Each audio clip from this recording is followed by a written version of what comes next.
Selepas kita berusia 40, 50, power station ni dia sudah merosot.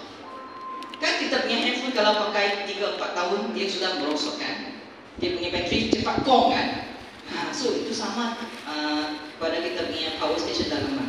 Dia cepat letih. Itu sebabnya walaupun ada guna, ada supply electric power, tapi dia tak boleh tukar power itu. Itulah kita jadi letih walaupun kita masa 40-50 cepat letih kan. Bukan kerana tak cukup makan, kerana power station itu dia tak berfungsi dengan baik. Jadi untuk kita nak bina semula power station ini, kita perlukan support daripada beberapa jenis makanan ataupun herba. Herba yang terbaik dalam dunia ini yang direct boleh membantu power station to renew balik. Salah satunya adalah halia hitam, black ginger. So black ginger juga digelar sebagai Thai ginseng. Kenapa dia bukan ginseng digelar sebagai Thai ginseng? Sebab dia bagi kita energi, qi. Ya. So macam mana dia bina tenaga itu? Cuba lihat. Halia hitam ni dia tidak sama dengan halia kuning yang kita masak. Halia kuning itulah ginger, dia ada ginger. Tapi halia hitam ni dia memang bahan aktif adalah methoxyflavone. Hanya halia hitam saja ada ni, methoxyflavone. Jadi dia punya fungsi adalah sebagai remote control Wi-Fi ya, remote control. So dia masukkan saja, dia stimulate bagi signal untuk onkan power station tadi yang bulat-bulat punya kacang tu kan. Dia on aja, power station itu dia akan aktif. So power station dia aktif, dia akan apa?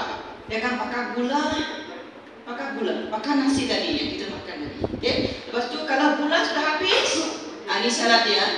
Siapa mau kurus, siapa mau kurangkan lemak, kurangkan kolesterol, dia kena kontrol gula.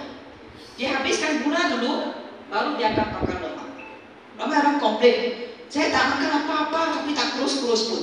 Tapi kalau kamu tak makan apa-apa, you curi makan satu keping biskut, curi makan satu keping apa tu yang you selalu makan, karipap, itu pun gula kan? Kentang semua gula. Saya tahu orang Brunei ni dia are not lack of food in the house. They will never lack of food in the house.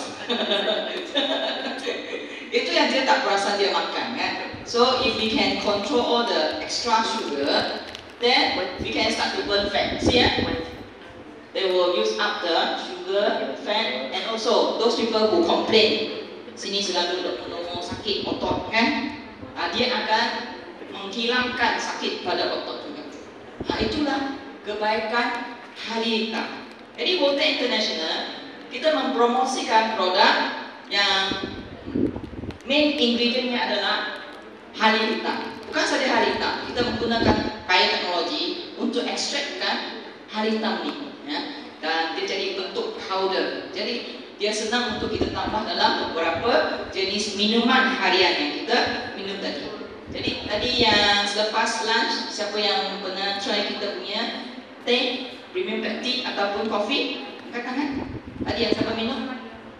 Oh, nasib baik. Saya ingat tadi ada yang ambil keluar Pepsi, Cola lah, itu yang you tak nak minuman kita tu kan.